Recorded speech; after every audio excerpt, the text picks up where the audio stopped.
आता ह्या प्रॉब्लेम मध्ये काय सांगितलंय की एबीसीडी एक ट्रेपेझियम आहे, पॉईंट एम आणि एन हे डायगोनल एसी आणि बीडी चे मिड पॉईंट आहेत. तर आपल्याला प्रूफ करायचं एम एन आणि एबी हे काय दोन सेगमेंट जे आहेत ते पॅरलल आहेत.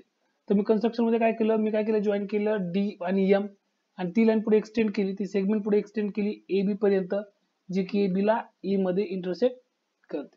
आता प्रूफ चालू केला, तर प्रूफ मध्ये सगळ्यात अगोदर मला प्रूफ काय करावं लागेल, तर डीएम आणि एमई डीएम आणि एमई हे दोन सेम आहेत, म्हणजेच एम हा एम आर डी चाही मिड पॉईंट हे मला प्रूफ करावं लागेल.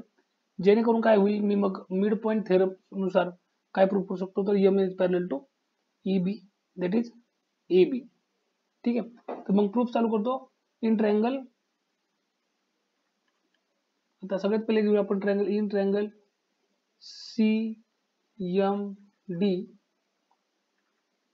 And triangle A M E. CMD आणि एएमई मध्ये काय आहे, सगळ्यात पहिले कोण कोण पार्ट्स काय भेटतात मला, पहिले सगळ्यात अगोदर तर अँगल भेटतात. Angle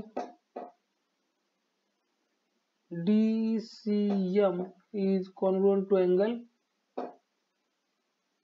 EAM. रिझन काय असायचं, अल्टरनेट अँगल्स. याच्यानंतर पुढची जोडी कोणती भेटते मला, सेगमेंटची.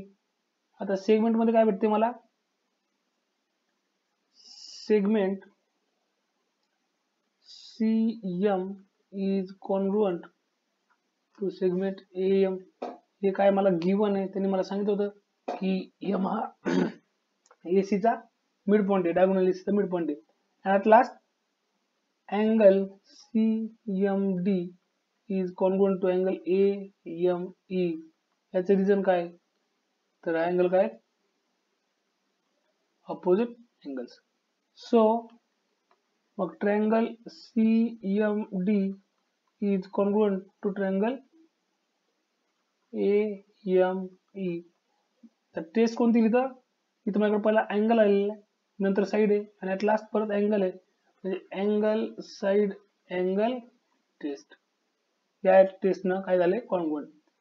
आता इथून पुढच्या स्टेपला माझे प्रूफ करायचं होतं की डीएम आणि ईएम हे दोन सेम आहेत, हे मी प्रूफ करतो. So segment DM is congruent to segment EM. याचं काय, congruent sides of corresponding sides of congruent triangles. हे मी जर लिहिलं तरी चालेल. But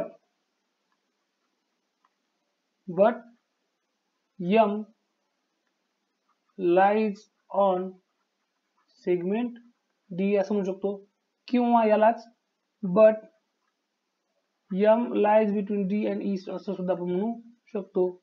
so M is mid point of segment D. आपण इथपर्यंत प्रूफ केलं की डी चा मिड पॉइंट आहे. तर आता आपण काय करू पुढं, त्याला वाटलं तर इक्वेशन नंबर 1 देऊ जर गरज पडली तर. नाव इन ट्रायंगल DEB. आता इन ट्रायंगल DEB पाहिलं तर M is mid point of segment काय होते, DE, and N is mid point of segment काय होते, DB. सो हे याचं रिझन जर लिहायचं झालं तर आपल्याला गिवन आहे, आणि याचं रिझन लिहायचं झालं तर इक्वेशन 1 असं आपण लिहू शकतो. इक्वेशन म्हणू किंवा त्याला स्टेटमेंट सुद्धा आपण म्हणू शकतो. तर so by mid point theorem, आपण काय म्हणू शकतो, segment MN is parallel to segment EB.